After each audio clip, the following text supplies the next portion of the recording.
Very very complicated. ఏది ఈ Polavaram project అనేది వెరీ వెరీ కాంప్లికేటెడ్, అంత తేలిగ్గా అర్థం కాదు.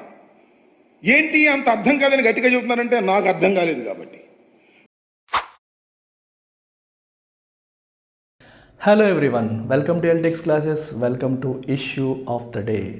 ఈరోజు మనం టేకప్ చేస్తున్న ఇష్యూ ఆంధ్రప్రదేశ్ ప్రజలందరికీ కూడా చాలా ఇంపార్టెంట్ అయిన project, the Polavaram project. Polavaram project గురించి పూర్తి వివరాలు ఈ వీడియోలో మనం తెలుసుకుందాం. పోలవరం ప్రాజెక్ట్ అనేది ఎప్పుడు స్టార్ట్ అయింది? 2004లో అఫీషియల్గా స్టార్ట్ అయింది. 2004 అంటే ఇప్పటికీ 20 సంవత్సరాలు కంప్లీట్ అయిపోయింది. ఎంత కంప్లీట్ అయిందంటే అరౌండ్ 70-73% వర్క్ మాత్రమే కంప్లీట్ అయిందని చెప్పొచ్చు. సో అయితే పోలవరం ప్రాజెక్టు ఏ ప్రాంతంలో కన్స్ట్రక్ట్ చేస్తున్నారంటే రామయ్యపేట విలేజ్ ఇన్ పోలవరం మండలం.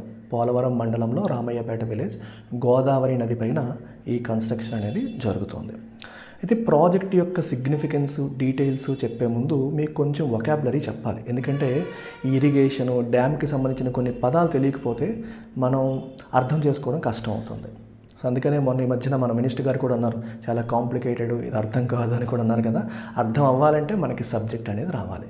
సో కొన్ని టర్మ్స్ ఫస్ట్ నేను చెప్తాను, తర్వాత మనం డీటెయిల్స్లోకి వెళ్దాం. ఫస్ట్ థింగ్ వచ్చేసి డ్యామ్. డ్యామ్ అంటే ఏంటి? ఒక నది, ఏదైతే ప్రవహిస్తున్న నది లేదా వాటర్ వే ఏదైతే ఉందో దానికి అడ్డంగా, అక్రాస్గా కన్స్ట్రక్ట్ చేసే ఒక స్ట్రక్చర్ని మనం డ్యామ్ అంటాం. సో డ్యామ్ ఏ పర్పస్ కోసం కన్స్ట్రక్ట్ చేస్తారు? సో నది యొక్క ఫ్లోని కంట్రోల్ చేయడం కోసం, ప్లస్ ఆ ఫ్లోని కంట్రోల్ చేయడం ద్వారా అక్కడ ఒక రిజర్వాయర్ అనేది ఫామ్ అవుతుంది. ఎందుకంటే మనం ఎప్పుడైతే అక్రాస్ ద స్ట్రీమ్ మనం కన్స్ట్రక్షన్ చేస్తామో ఆ డ్యామ్ వెనకాలంతా కూడా మనకి వాటర్ అక్యూములేట్ అవుతుంది. ఆ అక్యూములేట్ అయ్యి ఫామ్ అయ్యే ఆ లేక్ని లేదా ఆ ప్రాంతాన్ని మనం రిజర్వాయర్ అని చెప్పేసి అంటాం. ఆ తర్వాత డ్యామ్ పైన మన రిజర్వాయర్ ఉన్న వాటర్ అంతా డ్యామ్ పైన ప్రెజర్ ఎక్సర్ట్ చేస్తూ ఉంటుంది. సో ఒకవేళ వాటర్ని రిలీజ్ చేయాలంటే మనకి మెకానిజం ఉండాలి. సో దానికోసం మనం స్పిల్ వేస్ పెట్టుకుంటాం. సో స్పిల్ వేస్ అనేవి మనకి గేట్స్లా ఉంటాయి. వాటిని ఓపెన్ చేస్తే ఆ వాటర్ డౌన్ స్ట్రీమ్ వెళ్ళిపోతుంది. ఈ డ్యామ్స్ అనేవి ఎందుకు తీసుకొచ్చారు అంటే ఒరిజినల్గా అంటే ఫ్లడ్ కంట్రోల్ కోసం. సో వాటర్ని ఇప్పుడు చూడండి, ఏ కన్స్ట్రక్షన్ లేదనుకోండి, వాటర్ మాన్సూన్ సీజన్లో విపరీతంగా ప్రవహించేసి ఫ్లడ్స్కి దారితీసే అవకాశం ఉంటుంది. సో ఈ ఫ్లడ్స్ అనేవి లేకుండా వాటిని కంట్రోల్ చేయాలి అంటే వాటర్ని మనం కంట్రోల్ చేయాలి. వాటర్ కంట్రోల్ చేయడం కోసం ఈ డ్యామ్స్ అనేవి ఒరిజినల్గా తీసుకొచ్చారు. సో డ్యామ్స్ యొక్క ఒరిజినల్ పర్పస్ ఫ్లడ్ కంట్రోల్. తర్వాత వేరు పర్పస్లకి ఈ డ్యామ్స్ని వాడడం అనేది మొదలైంది. సో మీకు డ్యామ్ అంటే అర్థమైంది, రిజర్వాయర్ అర్థమైంది, స్పిల్వే అర్థమైంది కదా. ఇంకో 2 పదాలు చూడండి. Coffer dam. కాఫర్ డ్యామ్ అనే పదం కూడా మనం చాలా కామన్గా వింటుంటాం ప్రెజెంటేషన్స్లో, న్యూస్ పేపర్స్లో. కాఫర్ డ్యామ్ అంటే అర్థం ఏంటంటే, ఇప్పుడు మరి ఇంత పెద్ద డ్యామ్ మనం కన్స్ట్రక్ట్ చేయాలంటే నదిలో ఎలా కన్స్ట్రక్ట్ చేస్తాం? అక్కడ వాటర్ ఉంటుంది కదా. సో ఏం చేయాలంటే మనం కన్స్ట్రక్షన్ చేయాలనుకుంటున్న ఏరియాకి ముందు, అంటే ఇంకొంచెం ముందే వాటర్ని డైవర్ట్ చేయాలి. సో నది నుంచి వస్తున్న వాటర్ని డైవర్ట్ చేసి దాని ఫ్లోని కొంచెం వేరే దారిలోకి తీసుకెళ్తే ఈ ఏరియా అంతా డ్రై అయిపోతుంది. మనం ఎక్కడ కన్స్ట్రక్ట్ చేయాలనుకుంటున్నామో ఆ ఏరియా అంతా డ్రై అవుతుంది. సో డ్రై అయితే మనం కన్స్ట్రక్షన్ చేసుకోవచ్చు. దీనికోసం మనం కన్స్ట్రక్ట్ చేసే టెంపరీ స్ట్రక్చర్స్నే కాఫర్ డ్యామ్ అంటాం. సో కాఫర్ డ్యామ్ అనేది పర్మనెంట్ స్ట్రక్చర్ కాదు, టెంపరీ స్ట్రక్చర్. వన్స్ డ్యామ్ మొత్తం కన్స్ట్రక్షన్ కంప్లీట్ అయిపోయాక దాన్ని డెమాలిష్ చేస్తారు. సో ఈ లోపు వాటర్ అటు రాకుండా, కన్స్ట్రక్షన్కి ఇబ్బంది అనేది లేకుండా వాటర్ ఫ్లోని కంట్రోల్ చేయడం కోసం, డైవర్ట్ చేయడం కోసం తీసుకొచ్చే స్ట్రక్చర్నే మనం కాఫర్ డ్యామ్ అని అంటాం. పోలవరం ప్రాజెక్ట్కి ఒక అప్ స్ట్రీమ్ కాఫర్ డ్యామ్, ఒక డౌన్ స్ట్రీమ్ కాఫర్ డ్యామ్ కూడా ఉన్నాయి. ఇంకొక పదం కూడా న్యూస్లో ఎక్కువగా వింటుంటాం, డయాఫ్రమ్ వాల్ అని చెప్పి వింటూ ఉంటాం. డయాఫ్రమ్ వాల్ ఏం చేస్తుందంటే మనకి ఈ ప్రాజెక్ట్ డ్యామ్ ఎక్కడైతే కన్స్ట్రక్ట్ చేస్తామో డ్యామ్ ఫౌండేషన్ దగ్గర వాటర్ సీపేజ్ జరగకుండా, అంటే వాటర్ అనేది ఆ ప్లేస్లోకి విపరీతంగా వచ్చేసి డ్యామ్ స్ట్రక్చరల్ వీక్నెస్కి దారితీస్తుంది. అలా వాటర్ అనేది డ్యామ్ ఫౌండేషన్లోకి చొరబడకుండా కన్స్ట్రక్ట్ చేసే ఒక ఫౌండేషనల్ వాల్ని డయాఫ్రమ్ వాల్ అంటారు. సో డయాఫ్రమ్ వాల్ అనేది మస్ట్. డయాఫ్రమ్ వాల్ స్ట్రాంగ్గా ఉంటేనే స్ట్రక్చర్ అనేది బలంగా ఉంటుంది. డయాఫ్రమ్ వాల్ వీక్ అయింది, డయాఫ్రమ్ వాల్ డ్యామేజ్ అయిపోయిందంటే వాటర్ సీపేజ్ అవుతుంది. సో దాంట్లోంచి వాటర్ వెళ్ళిపోయి డ్యామ్ యొక్క స్ట్రక్చర్ వీక్ అయ్యే అవకాశం అనేది ఉంటుంది.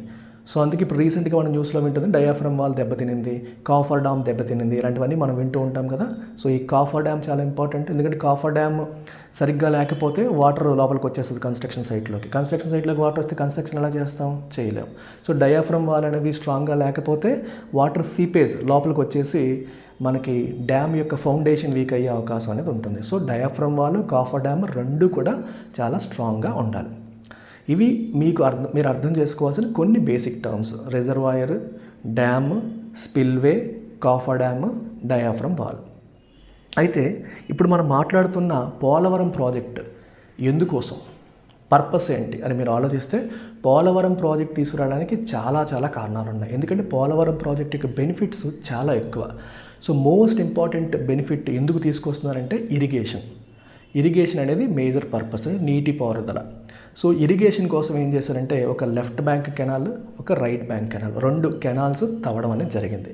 సో కెనాల్స్ ఏంటంటే ఆర్టిఫిషియల్ వాటర్ వేస్, అంటే మ్యాన్ మేడ్ వాటర్ వేస్ అనమాట. సో ఇక్కడ రిజర్వాయర్లో మనం ఏవైతే వాటర్ని స్టోర్ చేస్తామో దాన్ని దారి మళ్ళిస్తారు లెఫ్ట్కి రైట్కి. సో లెఫ్ట్ బ్యాంక్ కెనాల్ ద్వారా మనకి పోలవరం ప్రాజెక్టు ఒక 4 లక్షల ఎకరాలకి వాటర్ని అందిస్తుంది. రైట్ బ్యాంక్ ద్వారా ఒక 3.2 లక్షల ఎకరాలకి నీరు అనేది, సాగునీరు అనేది అందుబాటులోకి వస్తుంది. సో ఓవరాల్గా 7.2 లక్షల ఎకరాలకి పోలవరం ప్రాజెక్ట్ ద్వారా సాగునీరు అనేది అందుబాటులోకి వస్తుంది. అయితే ఓన్లీ సాగునీరు మాత్రమేనా, ఇరిగేషన్ ఒక్కటే దీని యొక్క ఆబ్జెక్టివ్ అంటే కాదు. 960 మెగావాట్స్ పవర్ని ఉత్పత్తి చేయగలిగే హైడ్రో పవర్ ప్లాంట్ కూడా ఈ ప్రాజెక్ట్లో భాగమే. అందుకే పోలవరం ప్రాజెక్ట్ని మల్టీపర్పస్ ప్రాజెక్ట్ అంటాం. ఇది ఓన్లీ ఇరిగేషన్ కోసమే కాదు, ఇరిగేషన్తో పాటు 960 మెగావాట్ల పవర్ని ఉత్పత్తి చేయగలిగే సామర్థ్యంతో ఉన్న హైడ్రో పవర్ ప్లాంట్ కూడా పోలవరం ప్రాజెక్ట్లో భాగమే. ఈ రెండేనా, ఇంకా ఉన్నాయా? ఇంకా ఉన్నాయి.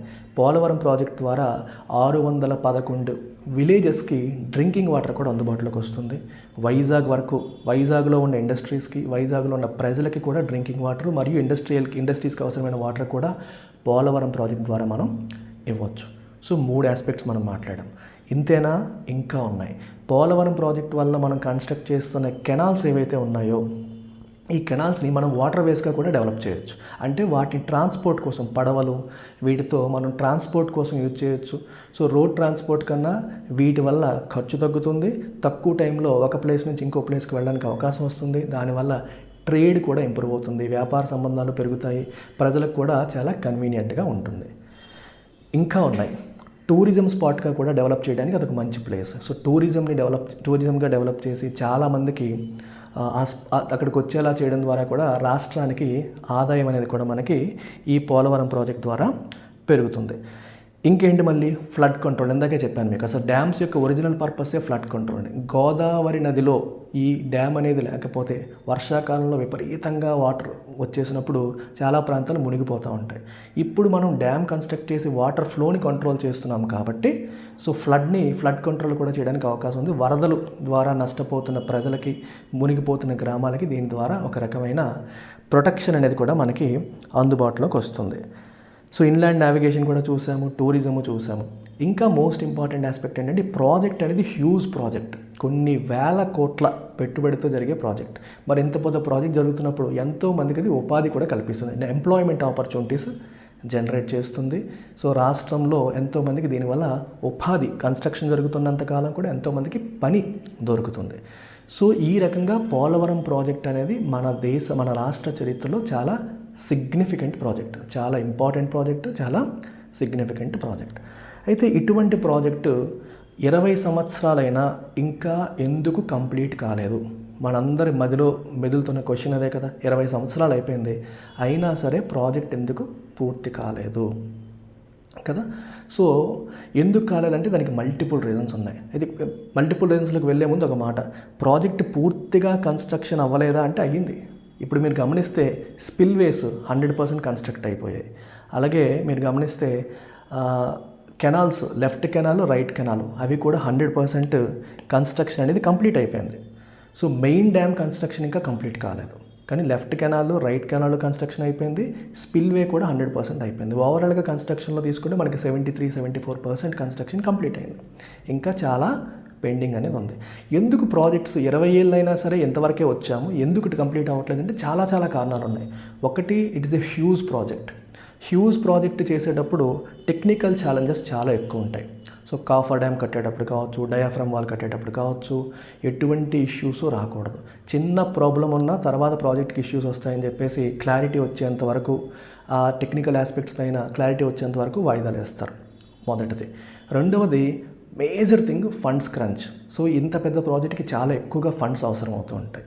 సో ఇది మనకి నేషనల్ ప్రాజెక్ట్గా డిక్లేర్ చేశారు, సెంట్రల్ గవర్నమెంట్ బాధ్యత తీసుకుంది. కాకపోతే ప్రాబ్లం ఎక్కడ వస్తుందంటే, వాళ్ళు ఫండ్స్ రిలీజ్ చేయాలంటే మనం రిపోర్ట్ సబ్మిట్ చేయాలి. ఎంతవరకు చేశారు, ప్రాజెక్ట్ ప్లాన్ ప్రకారం చేస్తున్నారా, నిధులు డైవర్ట్ అవుతున్నాయా, పద్ధతిగా ఉన్నాయా, చాలా విషయాలు అడుగుతారు డిపార్ట్మెంట్స్. వాళ్ళు అడిగిన ప్రతిదీ కూడా సిస్టమేటిక్గా మనం సబ్మిట్ చేసి వాళ్ళని ఒప్పించి ఫండ్స్ తెచ్చుకోవాలి. సో ఈ క్రమంలో కొన్ని తప్పులు జరుగుతూ ఉంటాయి. మూడవ ఆస్పెక్ట్ వచ్చేసరికి పొలిటికల్ విల్. ప్రభుత్వాలు మారుతూ ఉంటాయి, ప్రభుత్వాల యొక్క ప్రయారిటీస్ మారుతూ ఉంటాయి. ఒక ప్రభుత్వం దీన్ని ప్రయారిటైజ్ చేస్తుంది, ఇంకో ప్రభుత్వం దీన్ని ప్రయారిటైజ్ చేయదు. ఇలా ప్రయారిటైజ్ చేయనప్పుడు, దాన్ని వదిలేసినప్పుడు ఏమవుతాయంటే మధ్యలో వరదలు వచ్చాయనుకోండి. ఈ రీసెంట్గా ఏంటంటే గోదావరి వరదలు వచ్చినప్పుడు కాఫర్ డ్యామ్ దెబ్బతినింది, డయాఫ్రమ్ వాల్ దెబ్బతినింది. ఎప్పుడైతే డయాఫ్రమ్ వాల్, కాఫర్ డ్యామ్ దెబ్బతింటాయో ప్రాజెక్ట్ పనులు ఆగిపోతాయి. వాటిని మళ్ళీ రిపేర్ చేసి వాటిని సెటరేట్ చేస్తే కానీ ప్రాజెక్ట్ పని మొదలు పెట్టలేని పరిస్థితులు వస్తాయి. ఇప్పుడు ఏమైందంటే డయాఫ్రమ్ వాల్ దెబ్బతినింది. సో దాన్ని రిపేర్ చేయాలన్నా కొన్ని 100 కోట్లు అవుతుంది, కొత్తగా కన్స్ట్రక్ట్ చేయాలన్నా 100 కోట్లు అవుతుంది. సో రిపేర్ చేయాలా, కన్స్ట్రక్ట్ చేయాలనేది కూడా ఒక టెక్నికల్ క్వశ్చన్. రిపేర్ చేస్తే కొంచెం తక్కువ కాస్ట్ అవుతుంది, కానీ సరిపోతుందా, ఫ్యూచర్లో మళ్ళీ ఇష్యూస్ వస్తాయా అన్న ప్రాబ్లమ్స్ ఉన్నాయి. లేదు ప్యారల్గా కన్స్ట్రక్ట్ చేయాలంటే మళ్ళీ మొత్తం టైం పడుతుంది. సో ఇది ఇట్లాంటి టెక్నికల్ ఆస్పెక్ట్స్ వస్తాయి, ఇష్యూస్ వస్తాయి, డైలమాస్ వస్తాయి. ఈ డైలమాస్లో ఏం చేయాలో తెలియక చాలా టైం అనేది వేస్ట్ అవుతూ ఉంటుంది.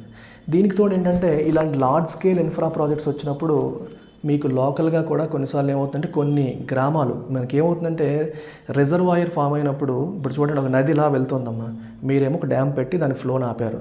ఫ్లో ఆపినప్పుడు ఏమవుతుంది, నది యొక్క వాటర్ లెవెల్ పెరిగిపోతుంది కదా, ముందుకెళ్ళేదాన్ని ఆపాము, వాటర్ లెవెల్ పెరుగుతుంది. పెరిగినప్పుడు ఏమవుతుంది, అది హారిజాంటల్గా ఎక్స్పాండ్ అవుతుంది. సో నది నార్మల్ ఫ్లోతో పోలిస్తే రిజర్వాయర్ అనేది కొంచెం విడ్త్ ఎక్కువ ఉంటుంది. మరి విడ్త్ ఎక్కువ అంటే అర్థం ఏంటి, కొన్ని నార్మల్గా ఇప్పుడు నది ఒడ్డునున్న కొన్ని ప్రాంతాలు ఏమవుతాయి, రిజర్వాయర్లు కలిసిపోతాయి. సో ఆ ప్రాంతాలని మనం పోలవరం ముంపు గ్రామాలు అంటాం. సో ఆ ప్రాంతాలన్నింటిని ఏం చేయాలి, అక్కడ ఉన్న ప్రజలందరినీ ఏం చేయాలి, రీహాబిలిటేషన్, పునరావాసం కల్పించాలి. Resettlement, rehabilitation. వాళ్ళు అక్కడ నుంచి వాళ్ళని ఖాళీ చేసి ఆ ల్యాండ్ అంతా ఎక్వైర్ చేసుకొని వాళ్ళకి వేరే చోట ఆవాసాన్ని కల్పించాలి. ఈ ప్రాసెస్లో కూడా కొన్నిసార్లు డిలేలు అవుతూ ఉంటాయి. దానివల్ల కూడా మనకి డిలేస్ వస్తాయి. అలాగే లార్జ్ స్కేల్ ఇన్ఫ్రా ప్రాజెక్ట్ చేసినప్పుడు ఎన్విరాన్మెంటల్ ఇంపాక్ట్, దీనివల్ల ఎన్విరాన్మెంట్కి ఎటువంటి ఇంపాక్ట్ ఉంటుంది, ఆ ఎన్విరాన్మెంట్ మినిస్ట్రీ నుంచి తీసుకోవాల్సిన అప్రూవల్ ఏంటి, ఎందుకంటే కొన్ని చెట్లు నరకాల్సి వస్తుంది, అక్కడ ఉన్న వృక్షజాతిని అంతం చేయాల్సి వస్తుంది, చాలా ఎక్కువ స్పేస్ దీనికి అవసరం. సో ఆ ఇంపాక్ట్ కూడా మనం చూసుకోవాలి. ఇప్పుడు ఎంతైతే మనం ఫారెస్ట్లని, చెట్లని నరికేమో దానికి తగ్గట్టుగా ఎఫారెస్టేషన్ చేయాల్సిన అవసరం అనేది ఉంది. సో టెక్నికల్ ఇష్యూస్ ఒకటి, ఎన్విరాన్మెంటల్ ఇష్యూస్ ఒకటి, అక్కడ కమ్యూనిటీ ఇష్యూస్ ఒకటి, ఫండింగ్ క్రంచ్ ఒకటి, పొలిటికల్ ఇష్యూస్ ఒకటి. సో ఇలా చాలా ఆస్పెక్ట్స్ వల్ల ఈ లార్జ్ స్కేల్ ప్రాజెక్ట్స్ డిలే అవుతాయి. డిలే అయినప్పుడు ఏమవుతుంది, కాస్ట్ పెరిగిపోతుంది. ఎందుకంటే మనం ఇన్ఫ్లేషన్ చూస్తూ ఉంటాం. ఇన్ఫ్లేషన్ వల్ల ఏమవుతుందంటే మామూలుగా ప్రతి ఉల్లిపాయ రేట్లు, దుంపల రేట్లే పెరుగుతున్నాయి. మరి ప్రాజెక్ట్ కన్స్ట్రక్ట్ చేయాలంటే అవసరమైన సిమెంట్ రేట్లు కావచ్చు, ఐరన్ కావచ్చు, వాటి రేట్లు పెరగవా, ఖచ్చితంగా పెరుగుతాయి. పెరగడం ఒక ఆస్పెక్ట్. ఇంకోవైపు ఏంటంటే డ్యామేజ్లు, ఆల్రెడీ మనం కట్టినవి కొట్టుకుపోతాయి. లేట్ అయ్యే కొద్దీ ఏమవుతుందంటే వరదలు వస్తాయో కొట్టుకుపోతుంటాయి, రిపేర్లు వస్తుంటాయి, వాటి కోసం మళ్ళీ డబ్బులు పెట్టడం, ఇలా ప్రాజెక్ట్ యొక్క కాస్ట్ ఎస్టిమేషన్ అనేది పెరిగిపోతూ ఉంటుంది.